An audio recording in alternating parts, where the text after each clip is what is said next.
บ่เป็นหยังเมื่อเขาตั้งใจมาแล้วมือน่ะเห็นไม่ใหญ่บ่มีเกือบเขาอยากเขาเนี่ยเพื่อน อยากเข้า เพื่อนทำก็ไม่ได้ลูก เพื่อนเขาเฮ็ดแต่รุ่นแล้ว เอาเกือบนี่บ่กล้าเอาสบายดีเป็นบ่ นี่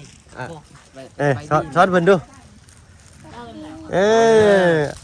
นับไอ้นับ สิเฮ็ดได้ก่อนสบายสิจ้าก่อน ขอบใจ ขอบใจเด้อสันลองใส่เบิ้งเนาะพ่อลุงบอกคนละข้าง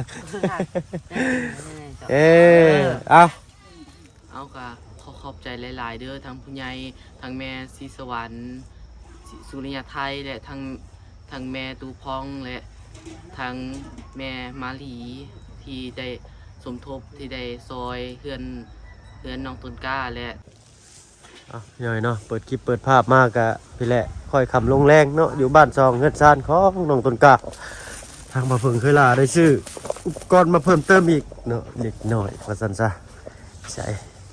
พี่แหละชื่อมาใส่เช้านี้สิพอดีบ่พี่หน่อยเนาะโอ้ยแล่นลงไปลุมบ่ได้นี่ปั๊บโอเคพอดีปั๊บเด้ออีกได้หนึ่งตอกต้มเขาแล้วก็หั่นเต็กก็ได้อยู่เนาะเอาละโอเคพอดีแล้วก็มีอันนี้เนาะเดี๋ยวจับประตูอีกอันหนึ่งเนาะเอาเนาะก่อนอื่นเด้อพี่น้องเด้อเนาะ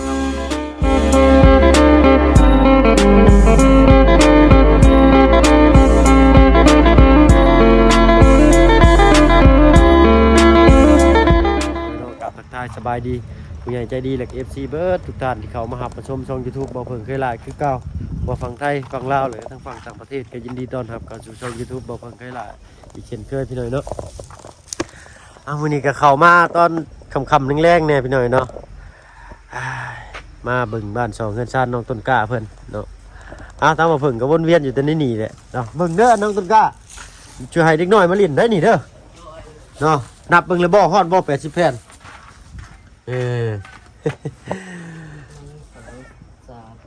มัดละห้าน้องนับไปโลดมัดละห้าบัลห้าบอก แมน15 20 25 30 35 40 45 50 55 60 65 70 75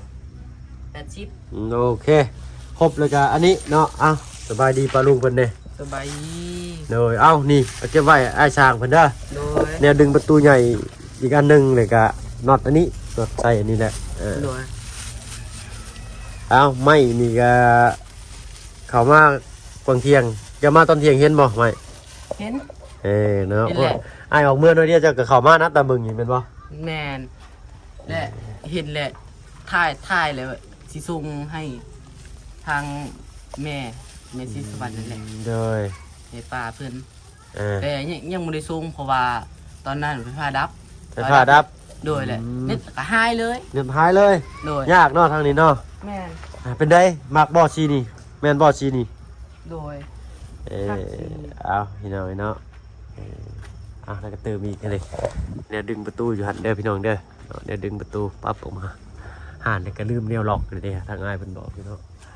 แล้วก็สิซื้อไม้อันนี้อีกเด้อมื้ออื่นเพิ่นสิมาส่งให้ไม้5 คูณ 15นี่2 เซนเนาะ2 เซนแล้วก็ไม้48อีก3บ่ไม้48อีก3เพิ่นว่าใช้ไปตู้ประตูอยู่ใช้มื้อนี้มีทางลูกจันทร์เข้ามาเนาะเอานั่งรถได้ประตูเลยเนาะนั่งตามปกติตามอัธยาศัยไผเพิ่นรถได้ใช้ลงตุ่นกาว่านั่งน้ำประตูไปตู้ดูเนาะนั่งกันก็ได้บ่ยากนะโอเคขอบใจโอ้เสือแล้วตัวนั้นนี่ถ้าว่ามีคนคอนี่สิให้บ่ประตูหนาวเด้กับบ่หนาวถ้าว่ามีคนคอนี่สิให้บ่เสือตัวนั้นบ่ให้โอ้ยเนาะต้องบ่มีเชือกเปลี่ยนเด้คันว่าเอาอันเชือกใหม่มาเปลี่ยนเนาะสิให้บ่เปลี่ยนเนาะใส่น้องต้นกล้าเห็นอันเลื่อนลองเลื่อนให้ดูอันเห็นแล้วบ่ใช่ผู้นี้บ่นี่แม่นไม่ใหญ่นี่เห็นอยู่ใช่ปลาลุงเพิ่งใช่อยู่บ้านนี่แหละ เพื่อนมันอยู่ใช่ บ้าน เนาะ ลานนี่แหละ นี่พี่หน่อยเนาะ เพื่อนแล้วอ นี่ ยู่ พี่ใหญ่นี่กับลาน อยู่เทิงนั่นแหละ เรื่องใจ อยู่เทิงบนนั่นแหละเดี๋ยวน้องสิพาไปเลย ไปเนาะพอดีอัน อย่าไปยาลินี่ อายาลินี่บ่ โดย เนาะเอาอันขึ้นไปอันเฮือนอายาลินี่บ่ชื่อเพิ่นเพิ่นอยู่จักคนเนาะ อยู่กับลูกแหละกับลูกกับหลาน โดยก่อนพอดีอันเสียวอันนี้ไปให้เพิ่นเนาะ โดยเด้อ ไปย่างไปทางใดเอาถือเอาล่ะถือเอาเจาะถือเอาก็ได้ มา เออไปทางนี้ได้เนาะ นี่เลย โอเคไปฉันพาย่างก่อนนายแล้วเอาไปอันเพิ่งก็เด้อไปตู้ประตูเด้อโดยเพิ่งโทษเด้อไปมือสิเมื่อนี่บ่ให้ลืมเด็ดขาดเด้อโนตุนก้าเด้อโนกล้วยดิเด้อเดี๋ยวปลูกไว้ปลูกอ้อยเพิ่นก็ตัดคือเก่าพี่น้องเด้อเอาเพิ่งปลูกไว้บอกแม่ให้ลูกอยู่ทางบ้านเฮาเนี่ยบ่ได้มีเด้นี่ต้นอันนี้ฮะต้นกล้วยต้นนี้ฮะ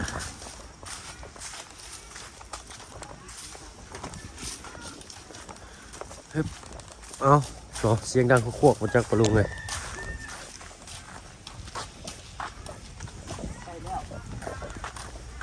ไก่ชิฮอดหรือบ่โอ้น้ำสางกว่านี่เนาะคุณกาเห็นแค่เห็นเลยเนาะแบบใส่แบบหมุนเลยเขากินเป็นดิสาเพื่อนโอ้นั่งเฝ้าบังเขาลามสบายดีเด้อพ่อโตโดยว้าโตจักตอกเห็นยังกันนี่ ดอกอันนั้นนะดอกพัดนะ ตอกเห็ดสารกระดงพัดขายกระดงพัดบ่อันเท่าไรบ่ อันเซนห้า อันละ150,000โอ้ขออนุญาตเบิ่งอีกเด้อเด้อบ่แม่นกระดงพัดอันนี้กระดงพัดใหญ่โอ้ใหญ่นี่หน่อยเนาะโอ้เบิ่งมือนี่โหหาใหญ่อีไดเนาะจะคิดเบิ่งหมอเบอร์12เหมือนเบอร์14นี่เบอร์12เนาะ เบอร์13 อันนี้หมอนี่ได้ เบอร์14เบอร์14 เบอร์14ยังรู้สึกว่าน้อยไปเลย เอาขอบใจเด้อประตูเด้อล้ามยังน่ะคือดำกล้วยแท้ อันนี้ป่ะ ด้วย อันนั้นบอลนินเนาะเอาเป็นอันวิธีเก็บอาหารอีกแบบหนึงพี่หน่อยเนาะเป็นชื่อมันตู้ยังก่อนตรงตุกะ แม่ไปตู้นี้ ประตูนี้ โดย โอ้กล้วยผลตัวนี้ทั้งวีนาดีเนาะขักอะไรดิกล้วยพันธุ์เดียวกันกับอันบ้านน้องต้นกะล่ะพูดทางนี่พี่หน่อยเนาะไม่ใช่เฮือนเพิ่น นี่แหละ อันนี้บ่ โดย โอ้โหผมเห็นว่าหู โอ้ยนี่ นี่อันนี้ผมเห็นเพื่อนบ่อันนี้เพื่อนบ่ เพิ่นประกาศ เอ๊ะเนาะโอ้เพิ่นก็อันเพื่อนรักมันใหญ่หนึ่งเด้ไม่เต็มตารางเฮือนอยู่เนาะสบายดีพี่ตุ๊จำร้านได้อยู่บ่จำร้านได้อยู่บ่จำข่อยได้อยู่บ่ฮะ อย่าเจอเต้เนี่ย จือเคยได้อยู่บ่ฮะ อันกระชุมพาดเมย มืออยู่คนทางเดี๋ยวร้านน้อยไปใช้ร้านน้อย ร้านน้อย เห็นไร ไปลิด เฮือนเจ้าอยู่ใช้เฮือนเจ้าโอ้เฮือนน้ำบางไงหนึ่งเนาะไม่กับบักลายหนึ่งพี่น้อยเนาะเอาบ่เป็นยังเขาตั้งใจมาแล้ว ไม่เน่าไม่รู้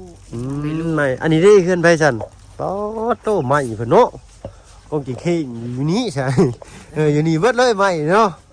โอ้ดูบ่เป็นยังเมื่อเขาตั้งใจมาแล้วมือน่ะเห็นไม่ใหญ่บ่มีเกือบ เหิดน่ะเขาอยากเขาเนี่ยเหิน อยากเข้า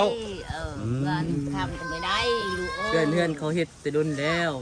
โอ้บ่ได้รุ่นเด้นี่ยังใหม่ๆอยู่นี่ บด ไม่กับบักลาย ดุนแล้ว ได้ ใช้บักลามือน่ะไปใช้อันนี้บ่ นายหลาด ใช่เอาเกิบนี่บักลาเอาสบายดีเป็นบ่ นี่ ช้อนเพิ่นดูนับไอ้นับ จะเฮ็ดได้ก่อนสบายสิจ้าก่อน ขอบใจ ขอบใจเด้อสันลองใส่เบิ่งขอบใจ ขอบใจใช่ไหมแม่ เพิ่นบ่มีเกิบใส่พี่น้อยเนาะก็ลุงบอกคนละข้างเอาเป้าถูกตีนบ่นี่ฮะ แม่ คือสีอันช็อกโกแลตแค่โอ้ดูโหนั่นก็เนาะเนี่ยสิแล้วอ้ายตอนยังน้อยก็แบบนี้นะพวกหลายบ่ต่างหยังกันเลย เอาให้แม่ใหญ่เพิ่นนํอันหนึงเด้อเกิบเนาะเอาลองใส่เบิ่งบ่ อันลูก บ่มีเกิบใส่บ่มีเกิบใส่อันนี้นี่บ่ มีเกิบ เอ เราบ่ อ มี ชอบก็ไม่มี ตั้งบ่อยากซื้อเนาะหรือแนวใด บ่มี ตั้งบ่มีเลยนี่เอาเพื่อนเพิ่นคือว่าหลังใหญ่อยู่พี่น้อย ตั เนาะ ดไปตีแล้วเป็นยังควรยังลูกยัง โอ้ยยังลูกยัง อยู่เพรียวนี่เฮาไม่ได้ยัง ก็เลยมาเล่นมาเห็นน้ำเพื่อนลูกเพื่อนหล้านนี่เนาะ เออ เอาบ่เป็นหยังเขาตั้งใจมาสิให้เลยก็คือให้พี่น้อยเนาะมื้อนั้นนั่นบ่มีเกิบเนาะมื้อนี้ได้เกิบทางลุงจันทร์เพิ่นเนาะเป็นแม่สีแม่วันชุลิเพชรเนาะเอาทุนให้ซื้อ เอาลูก เกิบ ใจลูก แจกโดยเป็นหยังแม่โอ้ยเนาะเอาน้องกินข้าวกับหยังเนี่ยกินนี่ฮะ อืม โอ้หอยเนาะเออ ไปสอน อยู่จักคนน่ะนี่แม่อยู่ในเฮือนนี่จักคน ญาติกับชนะกวยญาตินาย ติ กั ด บ ต นา อนกับเขาเลยนะ ลูกกับเคย อ๋ออยู่กับลูกสาวกับลูกเคย เอาเอง แบบว่าเราอยู่กับลูกสาวลูกเคยแหละลูกเคยลูกสาวก็บ่ค่อยได้มีกันเข้า เลยเนาะ เขาเป็น เพิ่นไปมื้อน่ะเห็นเพิ่นไปขอข้าวเนาะเอาอันทั้งร้านอีขอตัวลำลาก่อนเด้อสมัยตู้เด้อเอาเกิบมาให้ซื่อๆถามหาเพิ่นสิเฮือนเจ้าโอ้ยว่าจะมาให้แต่หึงนั่นแหละเนาะ เอาลูกเด้อ โดยอยู่ดีมีแห้งแม่เด้อโดยสบายดีเจ้าเฮ็ดบอกละโอ้คอยเด้อกูรถอยู่ล้อหลายล้อรถจนบ่มีไปต้องตึงกะเฮากลับบ้านนี่เนาะเห็นบ้านสองเงินชานเพิ่นแล้วพี่น้อยเนาะเพิ่นก็พอมีอยู่เพิ่นก็ได้เนาะก็บ่ถือว่าร่ำรวยเนาะแต่ว่าไม่เพิ่นนี่หลายนี่ฮะเพิ่นบอกแบ่งขายได้บ่จัก2เส้นเนาะบ่กล้าถามเลยพี่น้อยเนาะเพิ่นก็สิไว้เดือนเพิ่น ลูกไม่ ไม่ลูกเพิ่นก็ ไม่ ซื้อ เก่า โฮมไว้ ว่าไม่ทีมเป็นขาวๆนี่มันเป็นไม้เก่าเป็นรุ่นแล้ว ไม่เก่าไปแต่ดน จือได้เพราะว่าตอนน้อยๆแต่ที่นี่แหละ ทางนั้นก็เป็นลามเนาะไปเฮากลับพี่แล้วกลับไปทางนี้พี่แล้วเนาะกลับเมื่อทางเก่าเพิ่นก็บ่มีอยู่พี่น้องเนาะบ่เป็นหยังตั้งใจให้แล้วก็ดีใจได้ให้แล้วก็ดีใจสบายใจแล้วพี่น้องเนาะปะลุง FC เพิ่นคอมเมนต์มาว่าซื้อเกือบไปให้ร้านน้อยเพิ่นแน่กับแม่ตู้เพิ่นว่าเนาะเบิ่งลองเบิ่งเนาะสิเห็นเพิ่นย่างไปตามทางเลยก็ปลดเกือบอีกบ่เนาะ เอาขอบคุณทางในวันชิลเพชรเนาะที่มีข่าวของเล็กๆน้อยมาพอได้ให้ทางเพิ่นผู้บ่มีก็ซั่นซะเนาะไปเอาไปปลาห้วยบ่ได้ดอกตะกะ ปลากล้วยทางที่เขาแหลกนี่แหละ โอ้ดินมันหลายนี่เนาะ แม่นี่ อ่า ก็มีสวนอยู่สอง เด้อ สองสามทำสวนทำสวน อืม โอ้ส่วนตัวหนึ่งอยู่ใกล้อยู่คู่อยู่พุ่น โตโอ้บอกมีบ่นี่ฮะ แม่น อันนี้ไปกินเมี่ยงเนาะนี่เนาะ แม่น ของไผนี่ของเพิ่นบ่ แม่นของเพิ่น อยู่บ้านเฮานี่หากินบ่ได้มีได้ทางบ้านนายน้องไอ้นี่ฮะ โดย หายากก็ได้ต้นบอกมีนี่ก็ได้ แผ่นอยู่ในสาย มีทางบ้านไอ้เพิ่นขายอยู่โตมักกระแตบอันนี้บ้านจะเอิ้นหมากหยังน้องต้นกะ แร่แร่ แร่ เราทำมันแร่ เอาสักผ้าสักแพรเนาะเราก็ได้ให้สักให้ผ้านี่มีตู้บ่จัก สัก เรียนบ่ แม่น รีบ่ตัวบ่จัก อีหลี มีเก็บ เอ้า โอ้ยุงตัวบักใหญ่หนึงพู ยิบนั่นจะไม่ตู้ยิบ มีตู้เพิ่นเย็บให้ ยิบคนเนี่ยยิบ ยิบชื่อป้ายเสื้อเนาะ เชื่อ ไปเจ้าหน่อยสิให้ท่านน้องต้นกล้าพาขึ้นเบิ่งเรื่องเพื่อนเรื่องชาตินี่จังหน่อยก่อนพี่น้อยเนาะทางลุงจันทร์เพิ่นเข้ามาเบิ่งโอ้ประตูเพิ่นฮดพักตู้สะแงดมื้อนี้เนาะสะแงดลือ หนาวมื้อนี้ รถทีบนะเก็บไว้เด้ออย่าไปแลกของเวียดได้เด้อ แห้งๆนี่ แรก ตอนไว้อย่าไว้พื้นตารางนะปัด เอานานจะพาเอายังเด้อใส่เด้อประตูเด้อปัดเวลาเพิ่นเฮ็ดยังแล้วเลยปัดกวาดเด้อเวลาเด้อลุงกล้าเด้อ โดย เวลาเพิ่นตัดไม้ติดผ้าคางนั่นให้เจ้าเอาผ้าแห้งเด้อเช็ดฝุ่นออกเวลาตัดถ้าว่าเจ้าดูทันนะเพื่อว่ามันขึ้นไปแล้วมันจึงสิบ่ได้ขาวคือจังซั่นนั้นเห็นบ่เดี๋ยวมื้อหน้าอายสิพาหาไม้ห่อผ้าแล้วก็ทูๆออก โดย เด้อ เนาะให้มันจบสีดีงาม โดย บ้านเบิ่งนี่มันจังสีสะอาดงามหูงามตาเนาะอ้ายก็เป็นครั้งแรกเนาะงานแรกของเคยหลาตั้งแต่เขามาเฮ็ดเปียกเนาะเป็นสะพานบุญให้ทางผู้รักผู้ใหญ่เพิ่นเนาะก็เป็นครั้งแรกที่ได้มอบหมายหน้าที่อันใหญ่หลวงพี่น้อยเนาะโอ้ดีอกดีใจเห็นเบิ่งแล้วก็แบบที่ถามมาบ่พึ่งเป็นคนจู้จี้บ่กับเวลาเฮ็ดเวียกเฮ็ดงานอย่างนี้กับการที่ว่าเป็นคนแต่ว่าบ่ได้แบบว่าให้เฮ็ดนี่ได้พี่น้อยเนาะแต่ว่าการเว้าการจาเนาะการใช้วาทะหรือว่าการ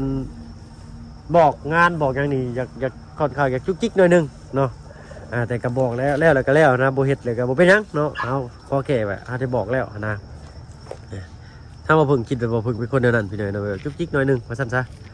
เนาะเป็นได้น้องตุนกาเจ้าเล่บ่เลยก็ได้ ถึงมันงาม อ๋อเนาะ แม่น เอ้ย เพราะว่ามันทรงแบบนี้มันงามที่ เพิ่นเอิ้นดงเฮือนเพิ่นบ่ โดยดง ดงอ้อ โดย เฮือนงามถือบ่ คือ ดงอ้อพี่น้อยเนาะ อ๋อเป็นงาม พี่น้อยเนาะโอ้ยกว่าสิได้มาสำนี้นี่ก็อ้ายก็แล่นเชฟโปนที่โลน2เช่นได้ 2เช่นแล้วพี่น้อยเนาะยางโลนนี่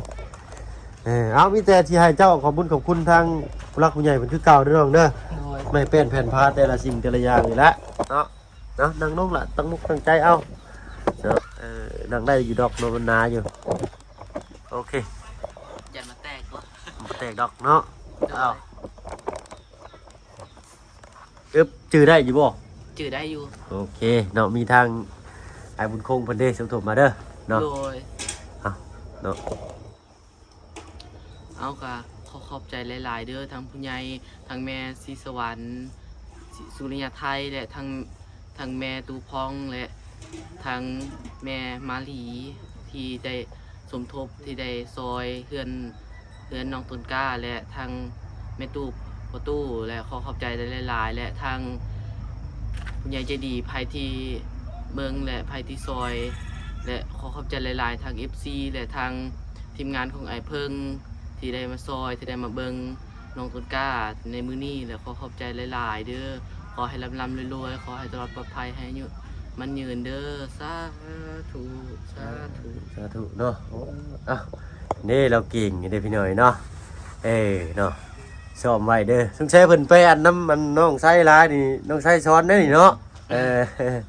เอาอันใดที่มันดีนะฮัดไว้เฮียนไว้เด้อน้องเด้อ โดย อันใดที่ว่ามันบ่ถือบ่ควรกับปะถิ่มไปโลดเนาะ โดย นี่แหละมีแต่เอิ้นเนาะสิสั่งไม้เข้ามา โดย เอาไว้ใช้เลยอันอุปกรณ์ที่ไอ้ซื้อมากินนี่นะ เออ ยัง เวียด ตกใจเบิดพี่หน่อยเนาะอัน เอาไว้ นอดกับอันนั่นเด้อเนาะเอาไว้กับน้ำประตูเมื่อกี้นี้ เหนื่อยมีแต่ไอ้ชางเพิ่นมาแล้วก็เอาให้เพิ่นจัดการเลย โดย เนาะแล้วก็ไม้อันนี้เด้อพี่หน่อยเนาะที่ว่าเพิ่นสิสั่งมาอีกเอาเนาะจบสีดีงามแน่นนาทาวรกันก่อน โอ้ยบอแหละ บ่ไฟเลยเนาะบ่ติ้งเลย ปกติ มื้อนี้ก็ทางไอ้ชางเพิ่นก็งัดมุมต้นศอกต้นเสาให้คักอะไรดีมื้อนี้ก็ได้จัดแจงให้โอ้ยเถอะเนาะเอามีแต่ว่าพยายามรักษาความสะอาดเด้อน้องเด้อ โดย เวลาเพิ่น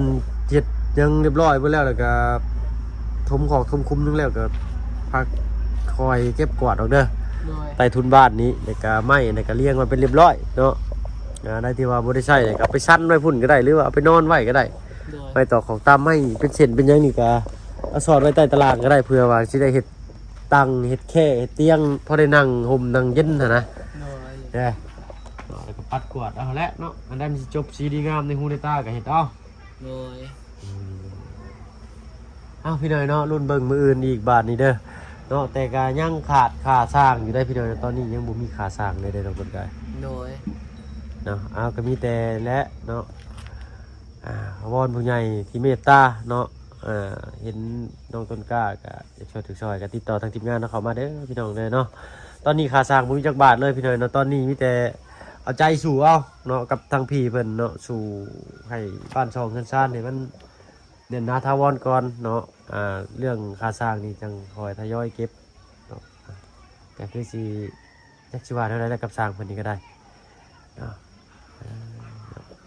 เอากันสิขอเพิ่นก็ว่าสิเลื่อนก็จักสิแนวใดเนาะก็คือแบบเพิ่นนี่แหละพี่น้อยเพิ่นก็ทุ่มเทใส่ดีได้สร้างก็ได้เอาบ่เป็นหยังพี่น้อยเนาะรุ่นเมืองนํกันทางบ้านน้องต้นกล้าก็ยังเปิดชมทบค่าสร้างอยู่เด้อพี่น้องเด้อเนาะเอาค่าสร้างก็จำนวน16ล้านกับ500,000กีบพี่น้อยเนาะเพิ่น20ล้านโอ้โตเพิ่นมาได้3ล้าน5 16ล้าน500,000ก็สิแพงกว่าบ้านน้องอาเจียงเพิ่น500,000กีบเนาะเพราะว่าสร้างว่าน้องอาเจียงนี่ร่วมงานกับเฮามาหลายได้พี่น้อยเนาะสร้างบันดงว่าง่ายปานนี้ก็ว่าง่ายกันเนาะเอาฝีไม้ลายมือเพิ่นก็เนียบอยู่เด้พี่น้อยเนาะการต่อไม้ต่อก็ได้นี่ งามและเพิ่นเฮ็ด เนียบเลยแล้วเฮ็ดโอ้ยอันนั้นก็เป็นแบบปากฉลามปากพลุด ปากฉลามต้องเป็นจังซี่พี่น้อยนะโอเคอ้ายไปหาบ่อนผักบ่อนเช้าก็เด้อสะดองเด้อ โดย เนาะพอๆคลิปหน้าสำหรับคลิปนี้แล้วแหละพี่น้อยเนาะ สบายดี สบายดีเนาะเอาอยู่ดีมีแฮงเบิดจุผู้ทุกคนที่เข้ามาหามาชมช่อง YouTube บ่เพิ่นเคยหลายคือเก่าพี่น้อยเนาะไปแล้วประตูสบายดีเจ้าอยู่ดีมีแฮงโดยไปพี่น้อยเนาะพบกันคลิปหน้าสำหรับคลิปนี้แล้วแหละเนาะอยู่ดีมีแฮงเบิดจุผู้ทุกคนเนาะไป